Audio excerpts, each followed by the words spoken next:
Oh, hello, great readers. I'm Belchan. I'm Nimakung. I'm Van Chan. In this class, I'll read to all of you a part of the Iliad of Homer. Ass. Ah. The Iliad of Homer. Theodore Buckley. Chap, 1665. Palumulus. Gael. And Fodris and Hermes succeed. And last up Omus and Pars bleed. Where he moves. In heaps on heaps a monument of dead. Groveling in dust. And gasping on the fields. With this reproaches flying horsey worms. O stain to honour. O disgrace to arms. Forsake. Inglorious. The contended plain. This hand on it shall the war sustain. The task be mine this hero's strength to try. Who moves whole troops. He spake. And then, speaking, leaps from off the car. Patroclus lights. And sternly waits the war. Stoop with resounding pinions to the fight. They cuff. They cheer. They raise a screaming cry. The desert echoes. And the rocks reply. The warriors thus opposed in arms. With equal clamours. And with equal rage. Shall view the combat. Whose of enforcing. He does bespoke his sister and his queen. The hour draws on. The destinies ordain. My godlike son shall press the Phrygian plain. Already on the verge of death he stands. His life is Otiphaeus Patroclus ends. What passions in a parent's breast debate.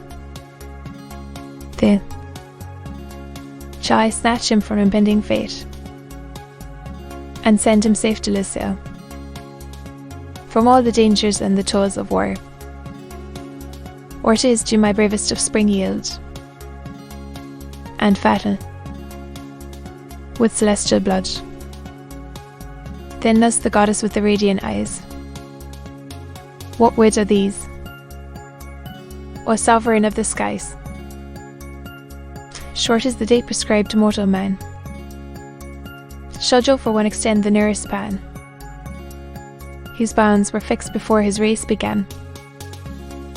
How many sons of gods fought him to death, before Pridolin must resent their breath, were thine exempt.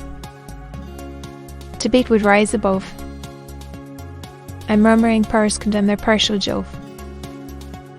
Gave the bold chief a glorious fate in fight, and when the ascending soul has winged her flight, let sleep and death convey. I thy command, the breathless body to his native land, his friends and people,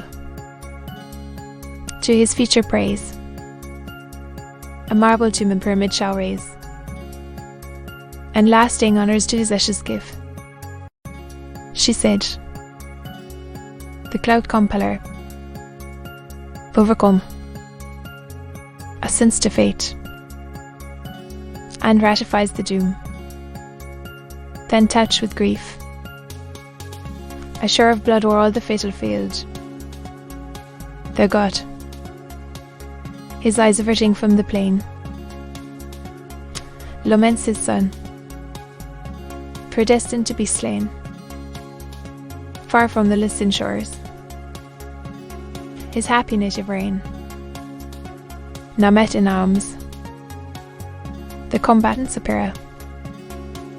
He achieved the shield, and poised the lifted spear, from strong Patroclus and the javelin fed, and past the goring of valiant Thrisamd, The nerves embrace no more his bulk sustain. He fuzz, and filling bites the bloody plain. Two sounding darts the Lycian leader through. The first to live with varying fury flew. The next transperced Achilles' mortal steed. The generous Beatus of Theban breed, fixed in the shoulder's joint. He whirled around, whirled in the bloody dust, and pat the slippery ground. His sudden full the entangled harness broke. Each axle crackled, and the chariot shook. When bold autumn the starting cursors, and restrain a rage, divides the traces with his sword. Then cumbered chariot from the dying steed. The rest move on, obedient to the rein. The car rolls slowly o'er the dusty plain. The towering chiefs to face a fight advance, and first sharp and wild his witty lance, which o'er the warrior's shoulder took its course, and spent in empty air its dying force. Not so Patroclus' nevering dart entered his breast it pierced a mortal part, where the strong fibres bind the solid heart. Then as the mountain oak, all poplar tall, nods to the axe, it sinks, and spreads its honours on the ground. This fell the king, and laid on earth supine. Before his chariot stretched his form divine. He grasped the disdain with streaming gore, and then, pale in death, lay groaning on the shore. So lies the bull beneath the lion's paws, the trembling limbs, and sucks the smoking bud. Deep groans and hollow roars where below through the wood the dying chief addressed his last command. Focus. Be bold. The glorious dangers of destructive war. To lead my troops. To combat at their head. Incite the living. And supply the dead. Till then, not unrevenged to bear Serpent's death. What grief, what shame must Glaucus undergo, if these spoiled arms adorn a Grecian foe? Then as a friend, and as a warrior fight, defend my body, conquer my right, that, taught by great examples, likely to vanquish. He ceased. The faith suppressed his labouring breath, and his eyes darkened with the shades of death. The prostrate prince, and on his bosom trod, then drew the weapon from his panting heart. The reeking fibres clinging to the dart. From the wide wound gushed out a stream of blood, and the soul issued in the purple flood. His flying steeds the Myrmidons detain, unguided now, their mighty master slain, all impotent of age, transfixed with grief. Unhappy Glaucus heard the dying chief, his painful arm, inflicted late by his deadly dart, supported on his better hand he stayed. Chief then 'twas all he could he prayed. All-seeing monarch, whetherless his coast, or sacred Iliad, thy by-presence boast. How full I like to ease the wretch smart. Oh, hear me, God of every healing art.